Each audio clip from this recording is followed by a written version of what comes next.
Have you ever been sitting on your couch late at night, wondering what if certain geographical regions of the world had types, just like Pokémon themselves? No? Well, I have.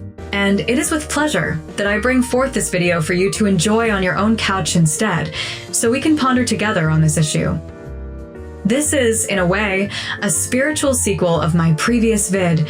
What is the most iconic location for each Pokémon type, since many, myself included, enjoyed that. If you haven't seen it already, make sure to hop there after this video. But without further ado, welcome to Ironically Bundled. Let's get started. So, first of all, we should define our metrics. How are we actually going to come up with the right types?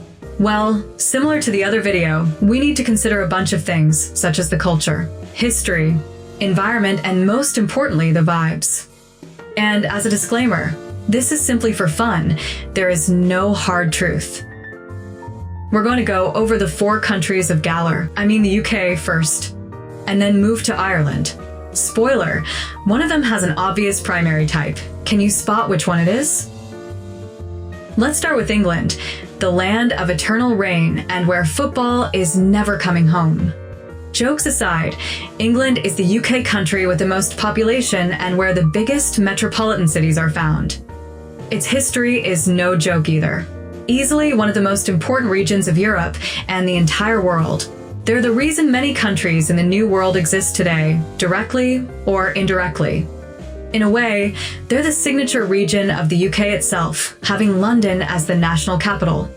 The city also inspired Game Freak to come up with Galar's final location, Winden, where you can fight the region's Pokémon League and become champion.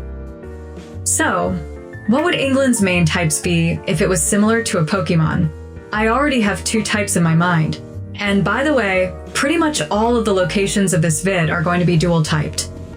I want to give normal type an honorary mention, since as we said, England is almost the default location, for a lack of a better term, of the UK.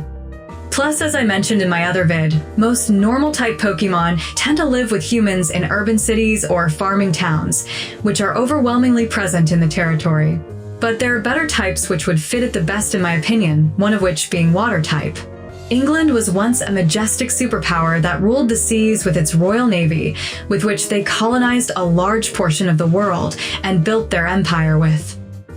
The second type I will give this country is steel, as it was the birthplace of the Industrial Revolution, which kickstarted the modern industry and then spread to the rest of Europe. This transformed the world with factories, machinery, and mass production. The town of Sheffield is also literally known as the Steel City. There you have it, water steel. Moving on to the next country, Wales, the land of unpronounceable names. Seriously, the Welsh language is pretty unique, and they also have the town with the longest name in Europe. I won't even try to pronounce that.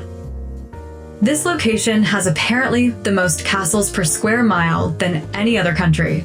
They have one of the strongest rugby teams, and they also have a rich history of fighting the previous country, England. There's also more sheep than people. Their flag features a unique design of a red dragon on a green and white background. The dragon is connected to Welsh mythology, like the tale of the red dragon defeating the white one in battle, which symbolizes Wales winning over their invaders. The wizard Merlin also predicted this victory, allegedly. This symbol is also believed to originate from Roman Britain. I think you know where I'm going with this. It's obviously screaming for dragon type. That is going to be Wales' primary type. As for the second, since this location is known for its green hills and forests, with its flag also featuring the color green, I'm going to say grass type. So Wales is dragon grass. Now it's time for Scotland, the land of whiskey, along with Ireland, and Braveheart, the only place in Great Britain not to be conquered by the Roman Empire. This land is known for their iconic traditions of kilts and bagpipes, their pride, resistance against English invasions, and sheep. It's the northernmost part of the British Isles, featuring a colder climate and rugged landscape. With unique animals like the puffins, those are literal Pokémon in real life. So, which types would fit this territory best? Well, as for honorary types, I have 2 in mind. As I just mentioned, the colder climate and geography make me want to say ice type. Another one would be fighting because of their battles of resistance and independence. But I'm going to go with a different dual type combo instead. Scotland is known for their mythological creatures, such as the Loch Ness Monster. Additionally, their national symbolic animal is officially a unicorn. Of course, I'm going to give Scotland the fairy type. Then there's also the Highlands, one of the most beautiful natural locations in Europe, featuring many mountain chains. For this, I'm going to give them the secondary typing of rock. And that's my final argument, fairy rock. Now for Northern Ireland, the land of the land of two worlds. This territory is physically part of the Irish island, but is still part of the UK. Its history was harsh and filled with conflicts, both from a religious and national point of view, that shaped this region to be a mix of Irish and British culture. But it's not only that. Northern Ireland is also famous for other things, such as being the homeland of C.S. Lewis, the author of the Chronicles of Narnia. Some of its natural landscapes are so beautiful that they inspired the series, such as the Giant's Causeway or Mourne Mountains, or the Dark Hedges, famous from Game of Thrones. Here there's also the largest lake in the British Isles. The famous Titanic ship was built here in Belfast. So as for types, given the hard history which can't be ignored and mysterious movie-like locations, I think it's fair to say its main type would be dark. I'm undecided if I should give it a secondary type or not. That's also what I thought about Wales. Their primary typing could very well be enough. But since the Irish island is in the face of the Atlantic Ocean, that makes it a place frequently hit by strong hurricane-like winds and storms. For this reason, I will give it flying as secondary type.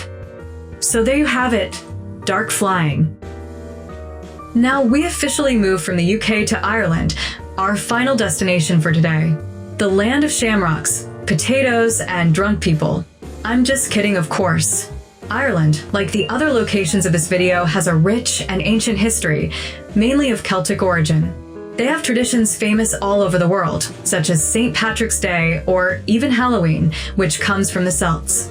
They also have world-famous people like writer Oscar Wilde, band U2, actor Cillian Murphy, or UFC champion Conor McGregor. Their natural landscape is also unique and beautiful, from the cliffs of Moher to the Burren.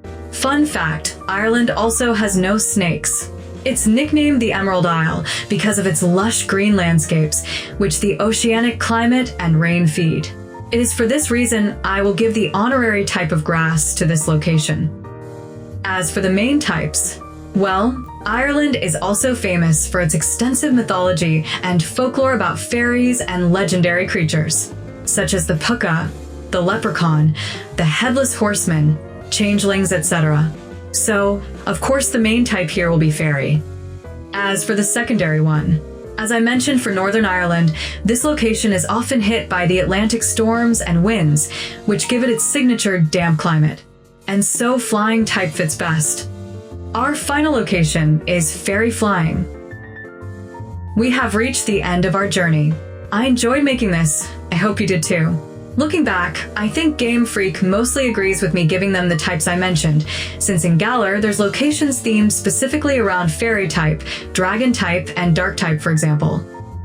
I may or may not do more of this format in the future for other regions and countries. So if you want me to keep going, or if there's a location you want me to do next, then let me know in the comments. Additionally, if you enjoyed, then consider booping the like button and subscribe for more content like this. But that's all for me. See ya.